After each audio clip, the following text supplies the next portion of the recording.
Hello and welcome to MEPcast, a podcast for maternity education program of Clinical Skills Development Service. In each episode, we explore ideas and issues on how we can enhance and improve the delivery of maternity care education. Sheena was the very first midwife consultant in the UK and actually has her own business which she runs with her daughter, and we'll give you the links to those later on. So without further ado, I'm going to start off by just asking Sheena a few questions, particularly around the UK midwifery system. So hi Sheena, and welcome, and thank you very much for joining us. We really appreciate you doing this for us today. Oh, hi Sue. Hi. It's really good to meet you after the emails that we've been sharing. So yeah, and thank you for inviting me. I'm always delighted to do anything in Australia because I have a particular fondness because my niece is a midwife there, and we tend to come quite a lot. Obviously before this virus. Before COVID. Before COVID, yeah. But thank you for inviting me. Yeah. Where is she a midwife? She's in Geelong. Excellent. Yeah. Excellent. All right, so I just really would like you to sort of answer a few questions for me, which we'll have a bit of a discussion around. And can you tell me about midwifery in the UK now in 2021 and what it's looking like? Yes, I can. Can I just first of all say I wasn't the first consultant midwife. Thank you for that lovely introduction. I was one of the first, and that seems a long time ago now. And I worked in clinical practice for many years, and then finally was head of midwifery and a consultant midwife towards the end of my NHS career. And since then, I've been doing consultancy and writing and working in different countries, sort of delivering sessions, etc. So so it's about 10 years since I've been out of the NHS, but I'm very much in touch with midwives because of the fact that Anna, my daughter, and I have this organisation called All for Maternity. So we have to keep abreast of what's going on, plus the fact I'm in touch with midwives in the NHS constantly. I'm delivering sessions for them and talking to them on almost a daily basis. And yeah, it's quite tough at the moment. I mean, even before coronavirus hit, it was tough because there's a shortage of midwives, and it's felt on the ground, and also the expectations of midwives as completely. Since you and I, maybe you too, Sue, was a clinical midwife, it's just changed exponentially, and midwives are expected to do more and more and more and more, particularly around record keeping, technology, doubling up of everything, protecting themselves and protecting organisations. That it seems to be that they're moving away constantly from being by the side of the woman and her family. So that was happening already, and the fear that's kind of threading through maternity services is certainly felt by midwives, and midwives burning out, feeling like they can't go on, and leaving the profession has been pretty dramatic. And then of course this awful virus struck, which amplified everything and made it much worse. And of course now the situation is quite dire because there's even more shortages on shifts, and again it's leading to burnout and moral distress. But I've given you kind of the realistic negative picture that's happening at the moment. But on the other hand, on the flip side, there's amazing things still happening, that good things, good practice. So for example, I don't know whether you know, but our country has England, not the United Kingdom, but England and Scotland has a policy now that's a policy, for a governmental policy to implement continuity of carer schemes, and that's continuity of carer. Yeah. And it's 5 years old now, and it was really exciting when it obviously was announced. But there's been kind of variations in how it was implemented in different organisations. But there have been some really significant positive moves towards continuity of carer, and it really gives me a lot of joy to tell you that there's something like 375 successful continuity of carer teams in England at the moment working, and it's transforming midwives' lives, it's transforming services, it's transforming women and birthing people's care. So, it's really quite revolutionary, I think, and it lifts my spirits because I use social media a lot. So I see that a lot's going on social media, and I see that midwives who are practicing like this are able to talk about it on social media, and they're saying how fantastic it is. Women are saying how fantastic it is. So we've a long way to go because there's still a resistance in some areas. There's still some organisations can't manage to do it for various reasons. Sometimes it's resources, sometimes it's the wherewithal. But there is this chink of light which I always hold on to, that well, if it's happening in some organisations, surely we can learn from that, and we have a continuity lead in England who is actually driving this forward, and she's really sort of working hard to do that and to bring people together. So you talk about the continuity models. Are these caseload midwives, or how many are in a team? Caseload. Yeah. Like group practice, like you have midwifery group practice. Group practice, yes. So it's like that. So it's where a team of midwives look after a set amount of women, and they manage their own caseload. They manage how they care for those women, and they're both, they're right across the, I hate using the word risk, but they're right across the risk spectrum. So they don't pick and choose. There are some teams that are actually focusing their attention on women who are disadvantaged in some way. Again, I don't like that word, but they're marginalised either by language or some whatever's happening in their life at the moment. There's some teams focusing on that, and there's others that are just generic. But it's really interesting, and we're trying to keep the momentum going. Yeah. Yes. So when you are invited to lecture and talk to the midwives within the hospitals, what sort of areas do you tend to talk about? Are you doing stuff around continuity care models, or are you talking to them about resilience? What are you talking to them about when you go? Okay, or is it a mixture? Well, personally, I've got two areas that I'm really interested in, and one is normal physiological birth. That's my kind of real passion. And the other thing is, of which I am still, equally as excited about, is supporting midwives to feel that they're able to continue working as midwives.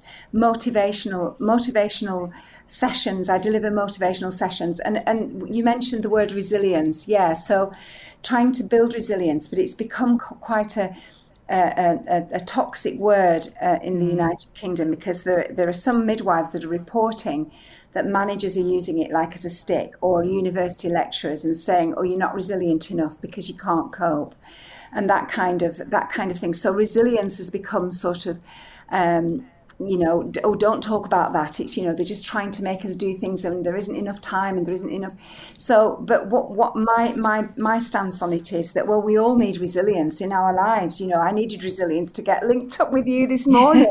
Like when technology's not working, we need it for everything. I need it when I'm looking after my grandchildren.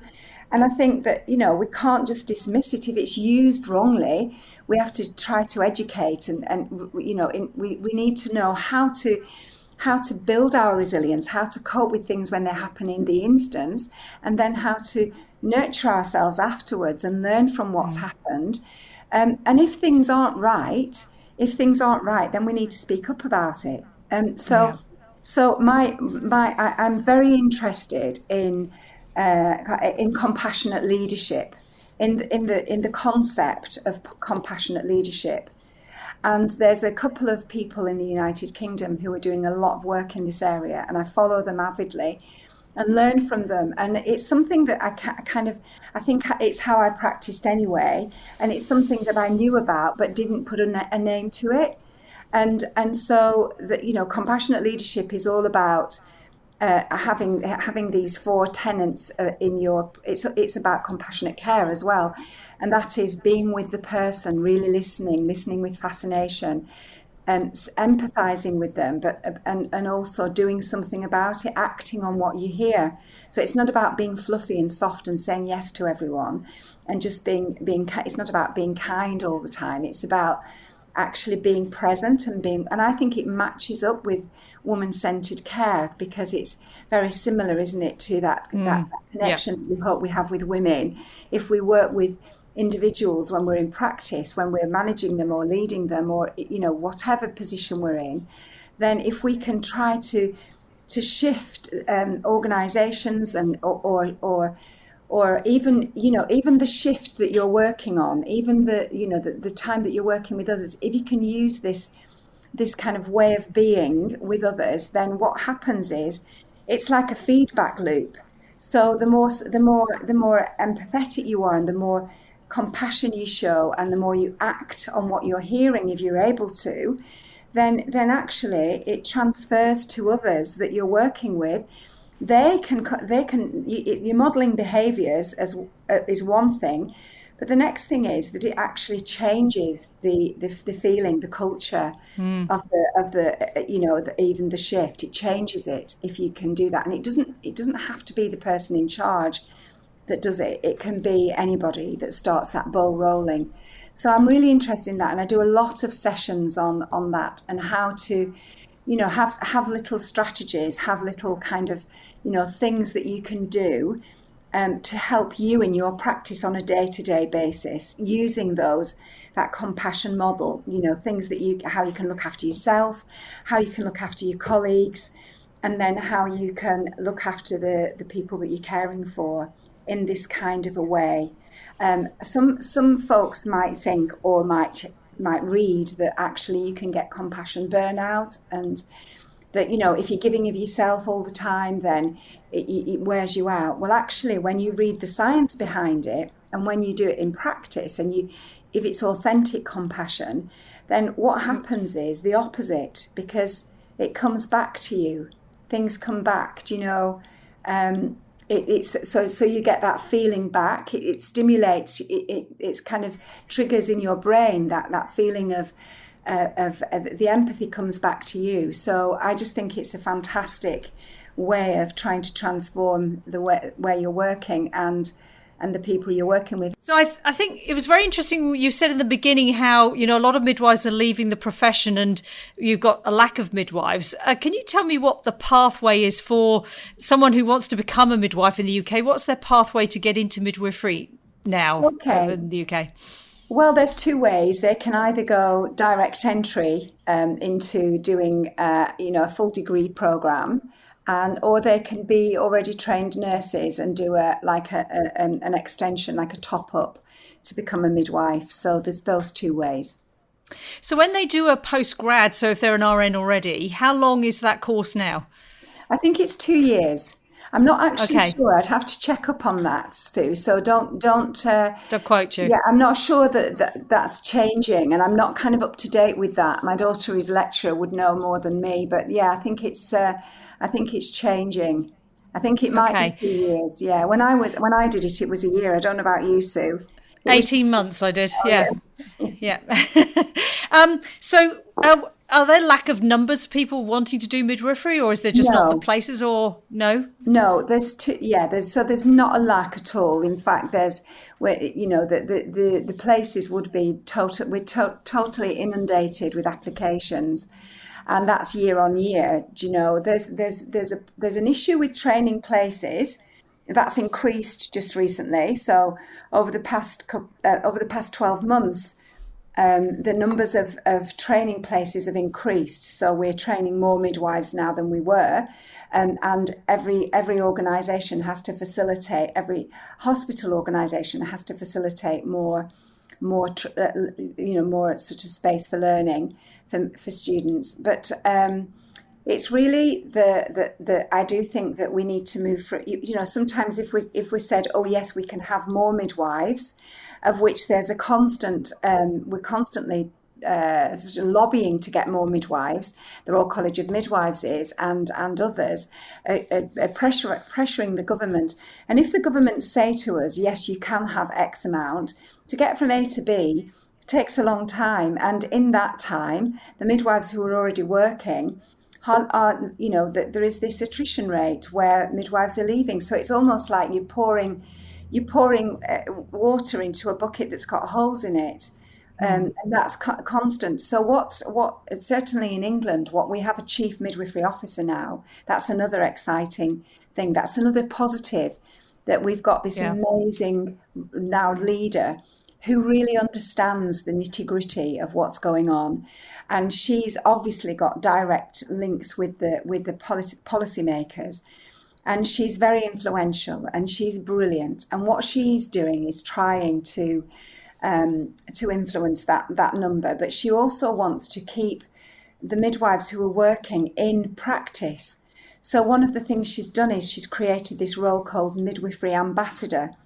And midwifery ambassadors are they're people they're midwives who are working in practice, who feel that they can support other midwives. So it's not a sort of specific role that you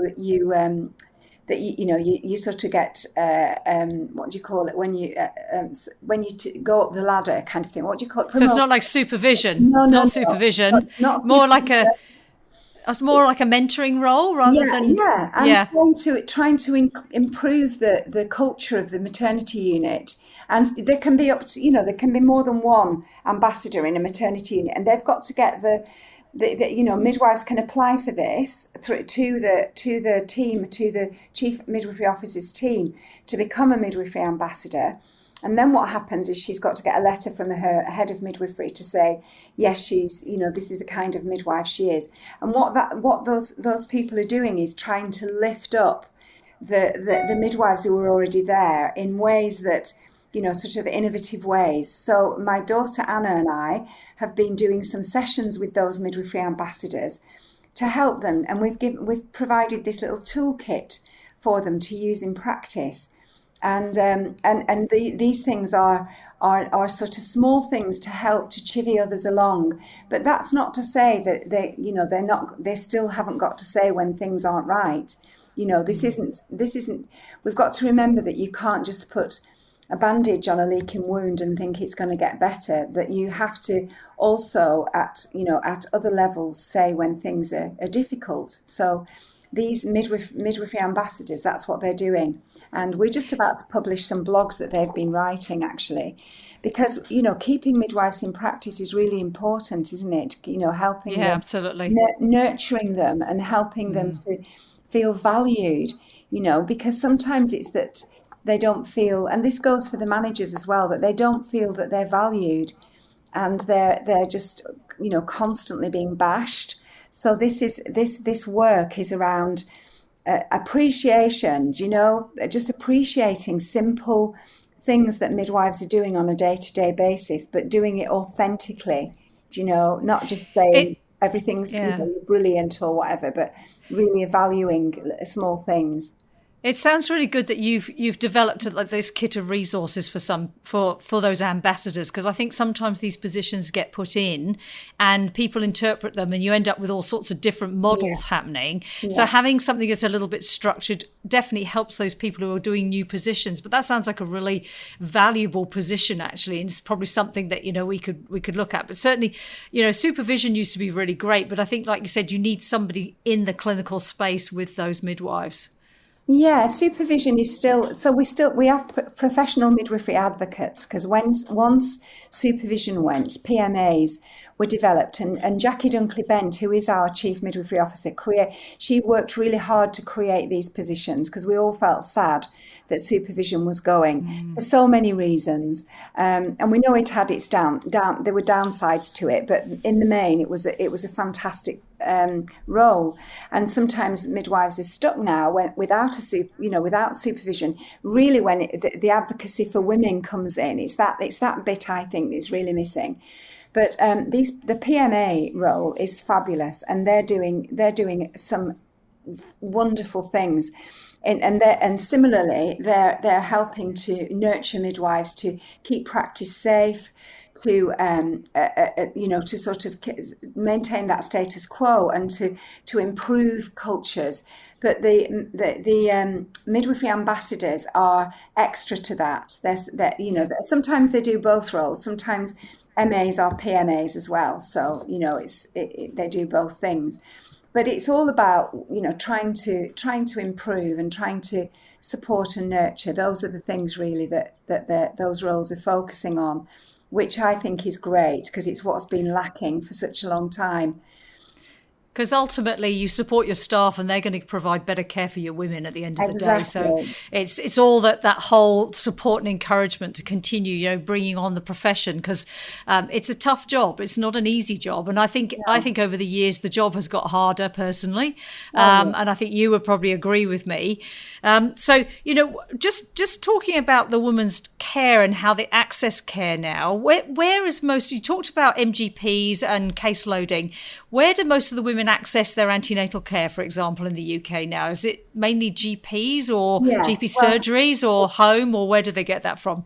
Yes, so they will go to the GP to tell them they're pregnant and, or to get a pregnancy test. But then they will see a midwife. So the midwives are the first point of contact. So when I was a young clinical midwife at the beginning, it was the GP who was the first contact. But now, for many, many years, it's been midwifery led. So midwives are what you would call the gatekeepers. So they're the ones who assess the situation and offer the care, the package. So we have midwifery-led care and we have consultant-led care, and most women really would be suitable for midwifery-led care, and but like everywhere else in the world, the risk agenda is getting bigger and bigger and bigger. It's like a juggernaut wagon that is hurtling towards us, and it's already with us.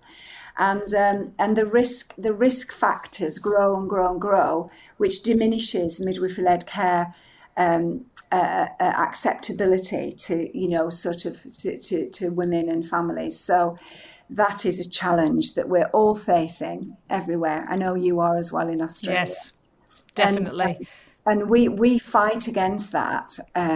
Sometimes, it feels like you're not getting anywhere because it just, like, the technocratic model of care is, and the medical model is the loudest and seems to be the most powerful. And wherever midwives and midwifery-led care is asserted, it's always done with either trepidation or with some kind of lack of belief in that it's going to work. So it's very important that we continue to do our own research, to have powerful leaders. And when I talk about powerful leaders, I don't mean power over, but leaders who are strong and knowledgeable and able to articulate what is important. So, for example, we know within the maternal and newborn framework, that came out of the Lancet Midwifery series, when you look at the quality framework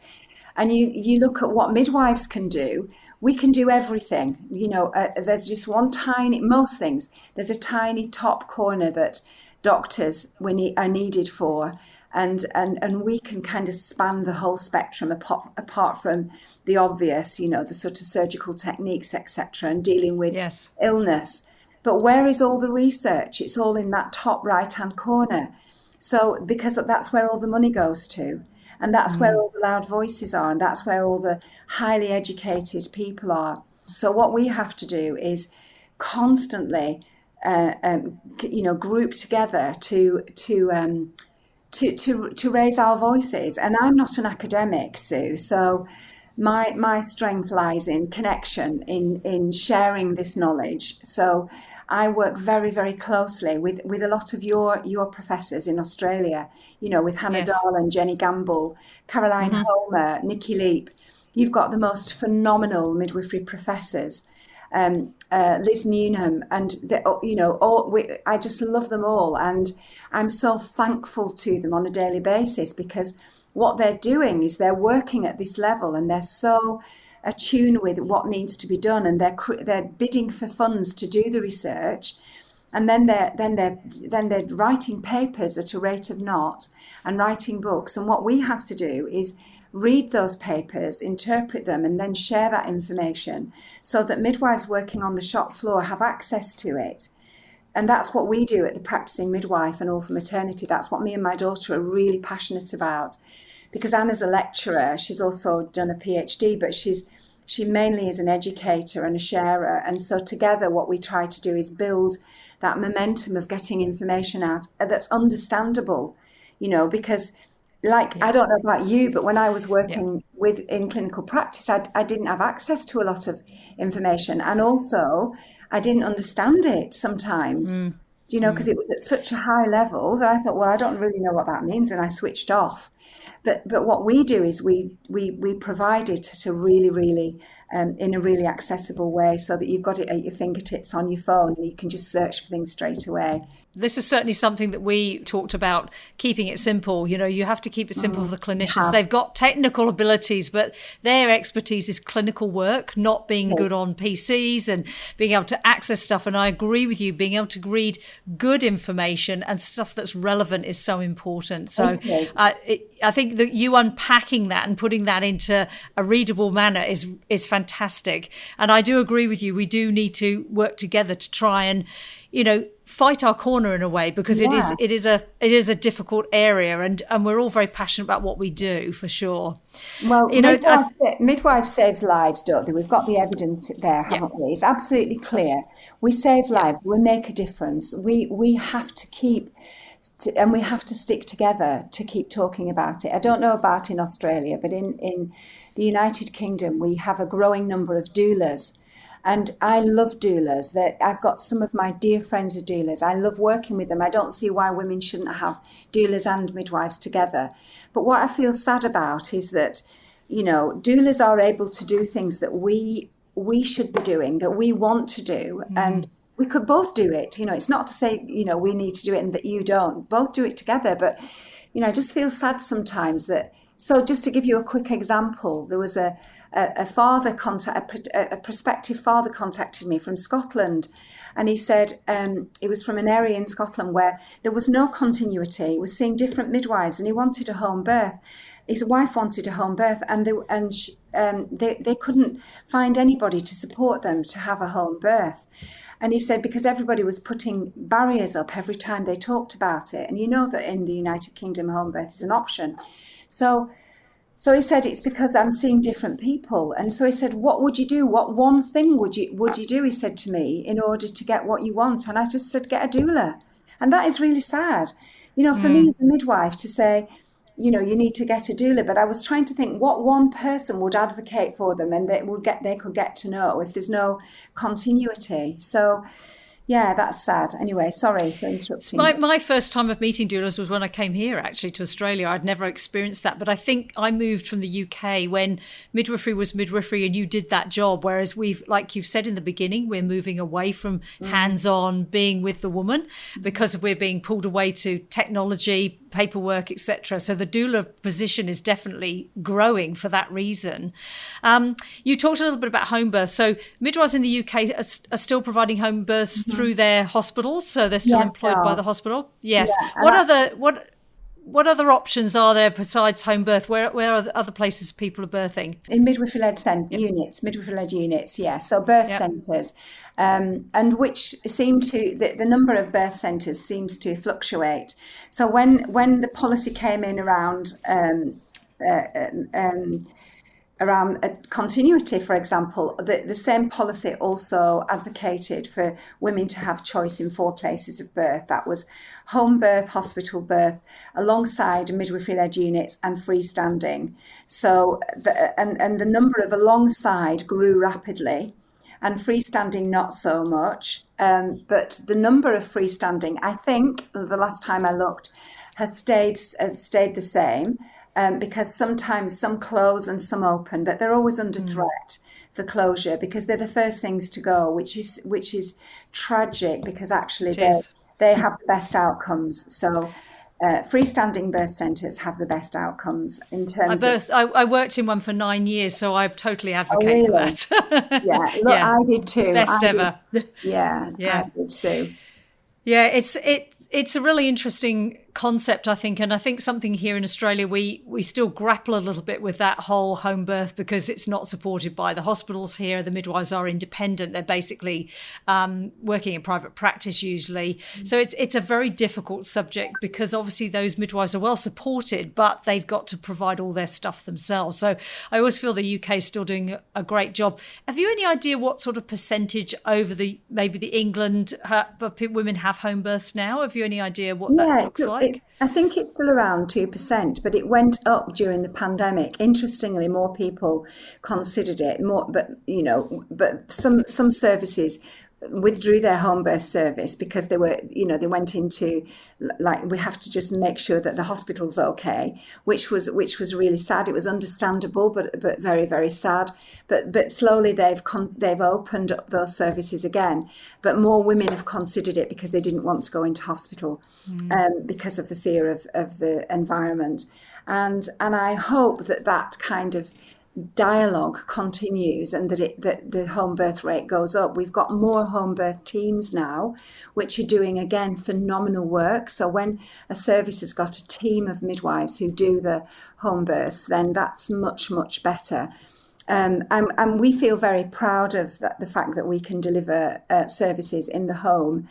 And I think sometimes midwives in England and the United Kingdom, right across the UK, aren't aware of how lucky they are to be able to do that. It's only when you go, like speaking to you today, and when I've travelled to other countries and spoken to midwives, that they've told me about the restrictions, the terrible restrictions, because sometimes it's unlawful to have a baby at home, and that we have a fabulous system in the UK. It just needs tweaking at the edges. It needs valuing.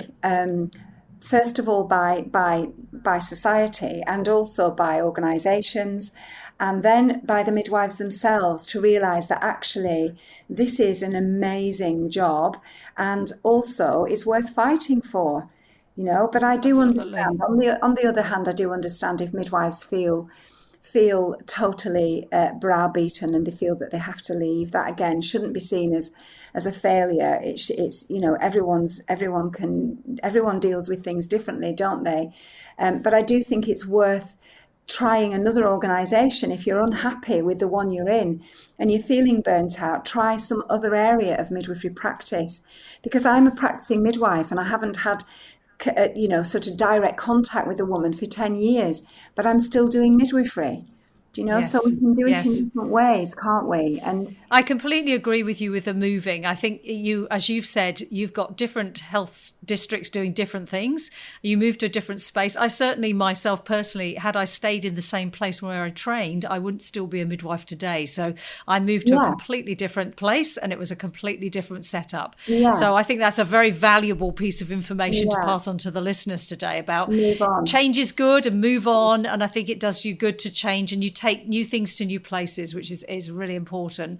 One of my questions, which I know we've kind of touched on, and we're looking into the future, and we've talked about increasing acuity and risk minimization and all the things that we do and how women tend to fall out of that low risk category.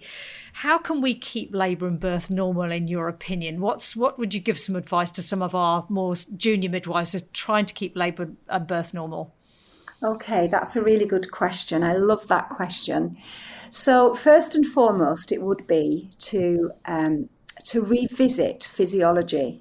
Revisit the physiology of labour. That's not just the mechanisms of labour, but it's also about the hormonal influence. Think about first of all, think about the fact that we're mammals and we have the same instincts as other mammals, and that we should honour those instincts, those same physiological processes that have sort of been there since time began.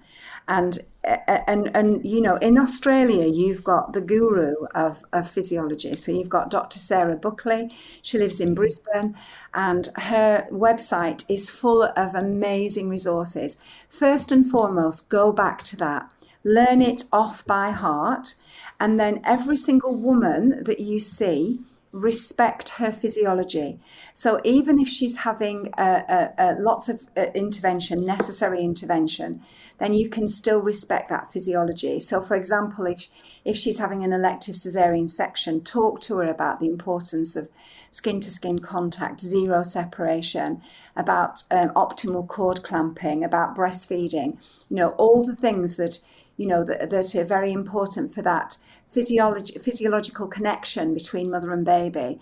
Do that. So have that really, because that's the fundamental science that we should all. And what happens is we learn about it. Maybe I think student midwives will learn about physiology, but there's so many other things that they're learning about that it becomes sort of, oh well, that's just that. But actually, if we don't get that right, we don't get anything right, because that's how we should. I mean, it's the same with us, isn't it? When if something's happening in our lives and we get angry or we get upset, the physiology affects how we act. So remember that that's what happens to the woman. So she's not going to be able to go through the process in the optimal way if we don't do that, if we don't respect that. And so I think that that's the first thing. And the second thing is, read, right. So again, you've got another phenomenal person in Australia, Rachel Reed.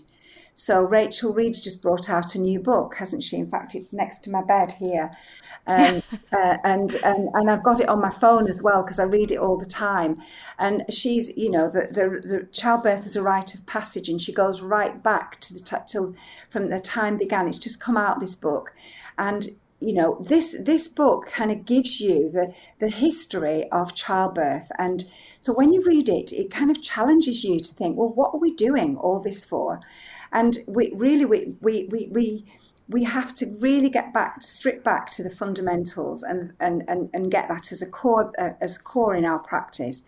Then then we have to understand the reasons why we're fearful. So fear is a really massive thing, isn't it? Because we can learn all about the physiology and we can have all the information at our fingertips. But if we're afraid in practice, if we feel anxious about what we're doing on a day-to-day basis, and that might be because the woman's asking for something that we're unsure of, or it might be that we work in a really technocratic organisation, or that there's somebody who's bullying us on a clinical placement, or someone who we work with that's not allowing the woman to respect physiology. There's all kinds of things come into play here, but fear underpins everything. And again, Hannah Darlan has written a lot about fear. And, some of the most amazing papers. I would suggest to your readers your listeners, that they Google Hannah Darlan and fear, and they will come up with some beautifully written papers that help you. They help me to understand the difference between real fear, when you have to act on something very quickly because something is going wrong, just as you would if you were crossing a road and a car was coming, and manufactured fear, where you're making it up, where you're thinking, oh, if I don't do that, that might happen, or if I don't do that, I might get into trouble, or and you're actually, we do it in our personal lives as well. In the night, I wake up and start to manufacture things that are going to happen, and actually they don't come to pass. Those things don't happen, but I've worried about it. So it's the same in practice. And Hannah has written one paper with another Australian midwife. I can't remember her name, but actually, if you want to find it, Sue Down and I edited a book called Squaring the Circle. Mm-hmm. And in that book, Hannah's written a chapter with others about fear, and she's listed that paper, and she's written a section, what midwives can do, 1, 2, 3, 4, 5, 6, to reduce fear. And those things are things like, if you're worried about any particular procedure or anything I'm dreading it if a woman comes in with PET, for example, learn about it. Make that a mission to learn about it. But that's just one of the things. And it's a great kind of like memoir of things that you can do to reduce your fear. So that would be another thing. Think about why you're fearful and act on it. And then, get like small things like set up a book club if you've got like-minded people that what you work with who want to improve the normal birth rates, and not reducing cesarean section, but improving the normal birth rates, optimizing opportunities for women to give birth physiologically, then set up a little group with your peers and set up a book club and choose a book that you're going to read and then feed it back to each other. Choose a chapter each, and those things. I did that in practice, and it really, really helped me. And then if you see somebody who is working to optimize physiology, ask them to teach others. Lift them up, don't like criticize them, because very often when we get into clinical spaces, the midwives who are seen as the ones who are maybe working hard to promote normal birth is sometimes seen as deviant, and they're sometimes seen as, she's one of those. I was always seen as one of those. And actually I'm really proud of it now that I was, because I became the head of midwifery eventually. And so, I just worked with women. And so I just think that, lift them up instead of pulling them down. Lift them up and give them something to be proud of. One of your midwives who you've got working in your organisation, Marcia Morris, is somebody that I talk about all the time, and it was just one particular birth. I actually wrote about this incident in my memoir, which is Catching Babies. And the reason why I wrote about it was because it had a significant impact on my life. And now I'm hearing things all the time. And this happened 20 years ago. And in our maternity unit, this happened. And yet even now, this seems impossible in some maternity units. And it's just intriguing. Anyway, this is the story very quickly. I went to see a woman no, I didn't. I was contacted. I was a manager at the time, and one of the midwives, this community midwives, contacted me to say that a woman had come to clinic and she'd been, and the midwife had diagnosed that she was having a breech, the baby was presenting breech. And as soon as she told the woman got off the bed and shouted. She was really aggressive and said to the midwife, "I'm not coming back. I won't be coming back here. Don't contact me. I am never coming to see a midwife again or a doctor. I'm going home. Don't try and contact me." Anyway, long story short, after discussion with supervisors of midwives and my head of midwifery and everything, the decision was that I should go and see this woman. I should present myself and see her. And the way I did it was, first of all, I called her and she wouldn't speak to me. And quite rightly, she had every right not to speak to us. As I said, this is 20 odd years ago. And then what I did then is I went to see my head of midwifery, and she said, "Just try, Sheena, just try and do a home visit and see." So when I appeared on her doorstep, her doorstep was very high up. And I remember, she opened the door, and I told her who I was, and she said, "I told you not to come," and she started to shout at me, and I said, "I'm really, really sorry to impose on your life, but I'm just here to listen. I'm not here to say anything. If you would allow me to hear what you have to say, why you're so angry and so afraid, then I promise you I will not speak. I'll just sit or stand, and I won't speak." And so she looked at me, and then she said, "Come in."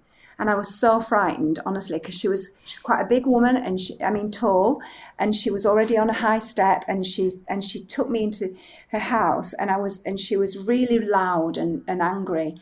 And so I sat on the sofa, on the edge of the sofa. She allowed me to sit down, and I sat down, and she told me why she was so angry. And she was shouting when she was telling me, and she'd actually had a cesarean section for breech with her first baby, and she was in a violent relationship. And so her partner was beating her constantly, and when she couldn't look after the baby, he beat her afterwards, and when she could, because she'd had this cesarean. And then she found out that actually she might not have needed a cesarean, that there was a chance that she could have had the baby vaginally. So that made her angry against the hospital, and she didn't know enough to comprehend the whole situation, but she was angry. And then she had a second baby. And because she'd had a cesarean, she was given another cesarean, even though it was vaginal, even though it was head down, cephalic. And so and again, she was in another relationship, another violent relationship, and she couldn't look after her children. So she said she wasn't going to have a cesarean. So that was a reason. So I just said, I just sat and listened again and just said, okay. And then so I said, do you want me to leave now? And she said, well, what are you going to do about it? So I said, well, I'd like to offer my help. So I said, I'd like to say that if you don't want to go to hospital, you can have your baby here, And she said, what, even if it's breech? And I said, yeah, we'll look after you. I'll speak to the team and we'll look after you at home if that's what you want. If you don't want to go to hospital. She said, I'm not going to hospital. I'm not going. I said, that's fine. We'll help you. So she said, can you do that? And I said, I'll try. And she said, well, you can go now and you can come back next week. So that was a big thing, like I'd made a step in. So I left and I went back and spoke to the team. And then I had a meeting with the midwives and I said, right, this is the situation in this area. Is anybody willing to look after this woman at home and really brush up their skills on breech birth? And we'll put a plan in place and we'll get everybody sort of alerted to this situation. We'll have an ambulance outside. We'll get the doctors primed up. And Marcia said, I'll do it. Marcia said, I'll do that. And so honestly, it makes me want to cry. And she said, I'll do that. I was actually going on holiday and so I couldn't be there, but she did it and she took charge of the situation. And she said, I'll make sure that I do all this. So she did. She had a plan and she brushed up on her skills and she did everything. And I went to see the woman the week after. I told her and she let me listen into her baby. Then we introduced her to Marcia. And in the end, Marcia cared for this woman. The baby wasn't breech in the end and she had her baby at home. But she what she did is she listened to the woman. She took on board all the issues and she managed the risk. We all managed the risk together. She was supported. So I'll never forget what Marcia did. And I might have got that slightly wrong, because it's a long time ago, but I don't think I have. I might have got a tiny little bit, if she might say, oh no, that didn't happen, but I'm sure it did. But yeah, so I think that we all have to be courageous, don't we? We have to be courageous. Yes. We need support to be courageous, but we have to face the fear and do it anyway. And that's when this is back to what you were saying about the MGPs and the group practices, because when you have a great team, you get great outcomes because your team come together. Absolutely. And that's where I think you're absolutely correct with what they're looking at models, because I think teamwork is the key, absolutely the key. Sorry, I stopped you but that was an amazing story. I went goose pimply when you were telling me. Me too. I got tears in my eyes because it meant so much to me. Do you know that kind of standing up and saying, I'll do it, I'll do that, and we'll all work together. And the doctors worked with us, and the ambulance, the ambulance was ready. We all did it together, so that this woman who'd been oppressed, she was totally oppressed in her life. She was the saddest woman. And yet we rallied around her and gave her what she wanted. And amazing. we had a brilliant head of midwifery as well. So, that's really good. I'm very conscious of the time for you, but I just want to ask you one more question, and I'm going to ask all the panel members this. I just think with all your expertise, what advice or pearls of wisdom would you give to our up-and-coming midwives of the future? I mean, you've given us several today in your conversation, but is there any one thing you would like to pass on to people? Yes, there is. Yes, there is. Absolutely. So I would say, remember why you wanted to do the job in the first place. Keep it close in your heart. Right. So if you wrote it down if you have a personal statement that you wrote to become a midwife, keep it safe in a drawer somewhere or on your laptop and read it from time to time and keep those values with you all the time. Try not to fit into negative cultures. So once you become a midwife, I mean, it happens when you're student midwives as well, but once you become a midwife, it's very easy to want to fit in. And sometimes those negative cultures permeate through maternity services. I think they do in health services in general and in any way you work, but it's very difficult to not be part of that sometimes when you're practicing. And so, for example, you'll go on a shift and you'll see that some of the midwives who maybe are in a clique that are talking about things that they've done and maybe rolling their eyes at someone that's working or criticising a woman that's being cared for. some kind of situation that's kind of happening, and being unkind generally. And it's kind of like this negativity that seems to breed, and try not to join in with it. So saying things like, did you really mean to say that? If you hear someone criticizing another, and do you think she would like to hear you saying that? Or do you think he would like to hear you saying that if they're criticizing, say, a junior doctor or something for fumbling or whatever? There's always these little nitpicking things happening.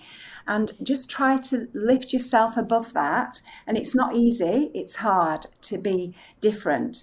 But if you keep those values close to your heart, then you won't go far wrong. And you won't always get it right. But if you just keep aiming for that, then I think that helps. That's a fabulous way for us to finish our conversation. And thank you. I'd really like to thank you so much for your time, and it's been fantastic. If you would like any more information, please go to the show notes or visit the episode webpage. We also have the Maternity Education Programme, the MEP website, where you can look at all our resources which are available for you, and also visit the CSDS website. Thank you.